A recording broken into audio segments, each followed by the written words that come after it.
Hi guys, আজকের ভিডিওতে আরো একটি নতুন ট্রেন্ডিং ফটো এডিটিংয়ে চলে এলাম। এরকম ফটো কিভাবে এডিটিং করবেন এই ভিডিওতে দেখানো হবে। ভিডিওটি স্কিপ না করে সম্পূর্ণ দেখবেন। প্রথমে পিকচার অ্যাপ্লিকেশনটি ওপেন করবেন। তো পিকচার অ্যাপ্লিকেশনটি ওপেন করার পর এখানে প্লাস আইকনে ক্লিক করে এরকম একটা ব্যাকগ্রাউন্ড সিলেক্ট করে ফেলুন। এরপর ফেসবুক অথবা ইনস্টাগ্রাম প্রোফাইল থেকে একটা স্ক্রিনশট নিয়ে নিন। এরপর অ্যাড ফটোতে ক্লিক করে আপনার স্ক্রিনশট নেওয়া ফটোটি এখানে সিলেক্ট করুন। এরপর এখানে ক্রপ অপশন সিলেক্ট করে এটা ক্রপিং করে নিয়ে এটা সাইডে স্ক্রল করুন। এখানে ব্লেন্ড অপশন সিলেক্ট করে এটা আপনি মাল্টিপ্লাই করে দিন। তো মাল্টিপ্লাই করে এটা আপনি ভালোভাবে বসিয়ে নিন।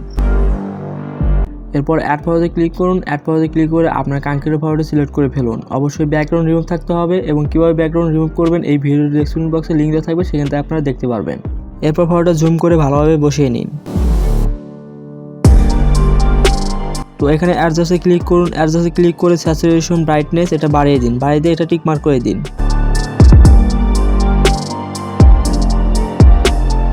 তো এখানে অ্যাড ফটোতে ক্লিক করুন। অ্যাড ফটোতে ক্লিক করে সেম প্রসেসে এরকম একটা ফটো সিলেক্ট করুন। তো ফটো সিলেক্ট করে এখানে সাইডে স্ক্রল করে ব্লেন্ড অপশন সিলেক্ট করে এখান থেকে অ্যাড অপশন সিলেক্ট করে দিন।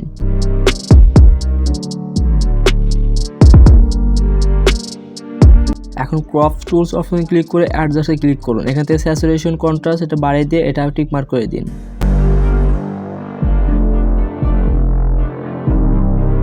ফটোটি সেভ করার জন্য উপরে সেভ আইকনে ক্লিক করুন। তো সেভ আইকনে ক্লিক করে সেভ আর জিপিজি এখানে ক্লিক করে গাড়িতে সেভ করে নিতে পারবেন।